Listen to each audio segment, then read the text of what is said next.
Today, we're just gonna go over like finance basics. Maybe you just started your first career and you're all excited about having consistent paychecks and you've got a 401k and you're asking yourself like, man, what do I do with this money now? So we're gonna go through like 6 main things that you should make a priority now that you're finally like an adult and making money. All right, so let's go to the whiteboard right now. What's the first thing that you should do? You have to, I know you're gonna hate this, but you need to know your budget. That's right.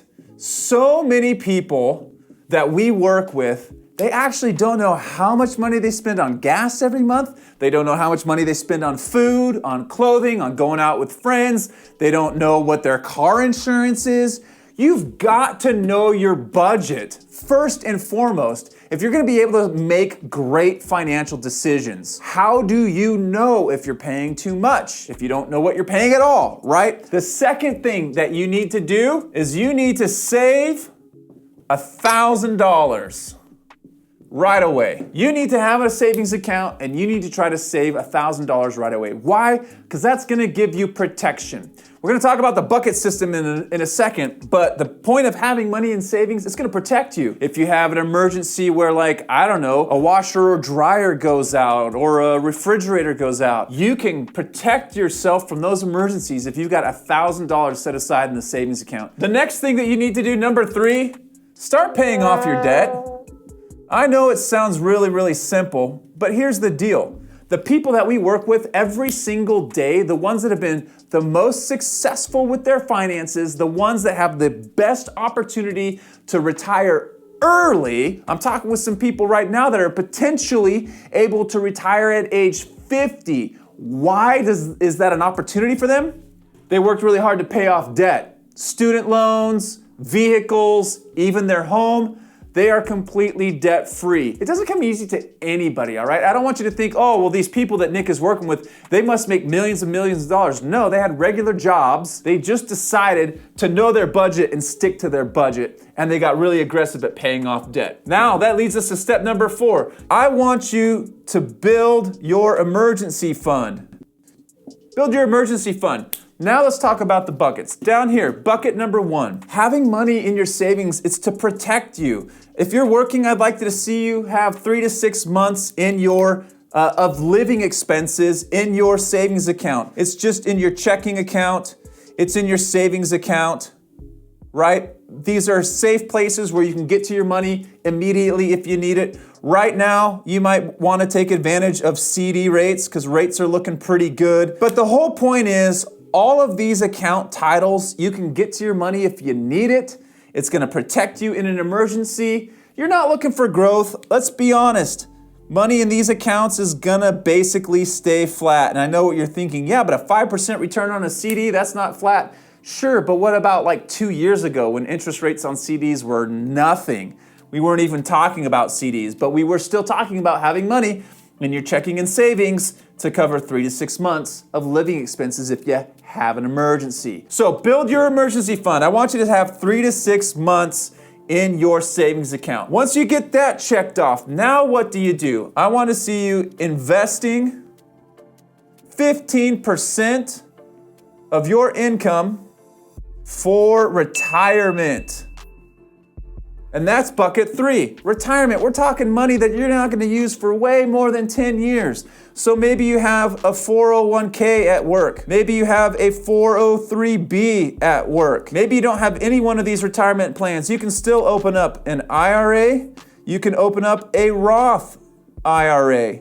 And the goal is to be putting 15% of your income aside for retirement.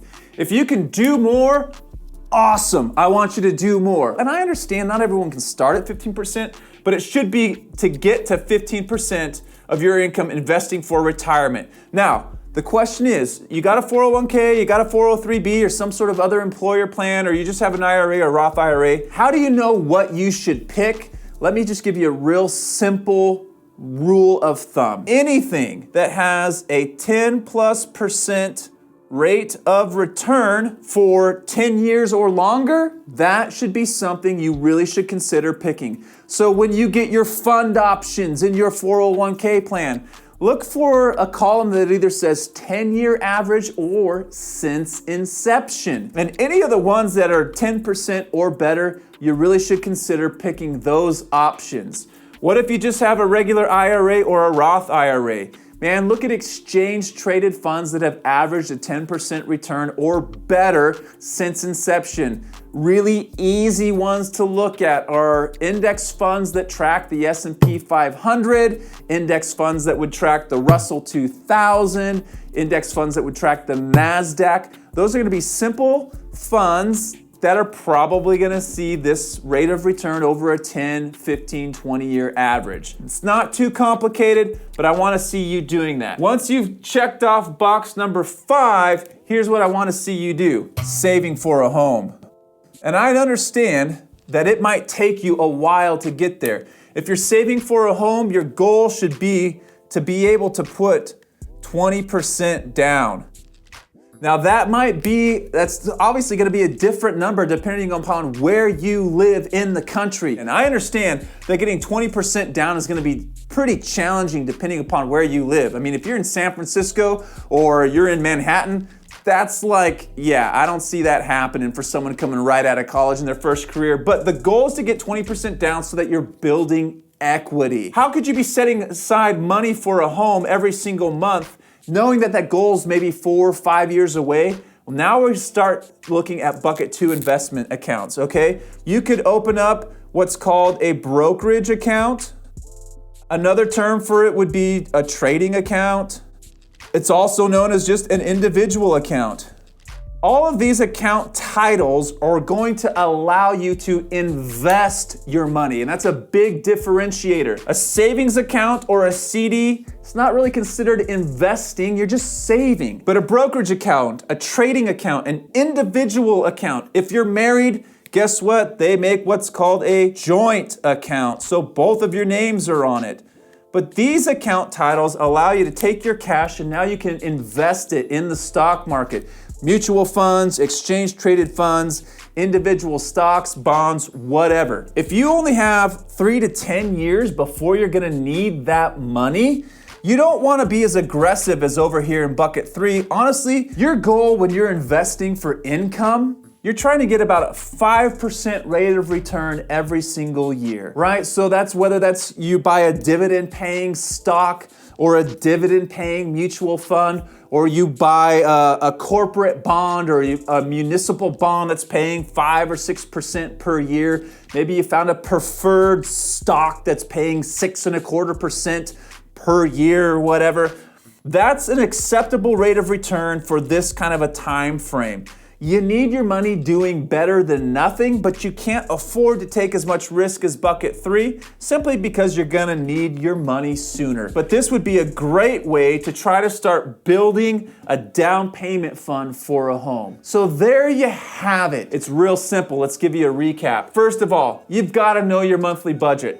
Second of all, I want you to save $1,000 in your savings account so that you can cover any unforeseen emergencies. The next thing I want you to do is aggressively pay off all of your debts. Then, build a real emergency fund. That's 3 to 6 months of your living expenses. How do you know that? Well, it goes back to number 1, you gotta know your budget. But once you have your emergency fund done, I want you to start taking care of your own retirement needs by investing 15% of your income into retirement. We're talking about 401ks, 403bs, simple IRAs, SEP IRAs, traditional IRAs, Roth IRAs. Pick options that are giving you a 10% or better rate of return with a 10-year average or longer. And then, and only then, start saving for a home. I want to see you get 20% down on that home. And how do you do that? You can invest in an individual account. I'll write this again. An individual or a joint account is an investment account that allows you to get to your money anytime you want. Find things that have about a 5% average rate of return. That way you're kind of getting some slow and steady growth. You're not taking as much risk over here, but you could be doing better than a flat savings account as long as your time frame fits. That's pretty important. A 3 to 10 year time frame. I don't know, maybe it's gonna take you 3 to 4, maybe 5 years to save up 20% on a home, depending upon your market. This would be a great way to do that. Follow these steps right here and you're gonna be well on your way to a very successful financial future.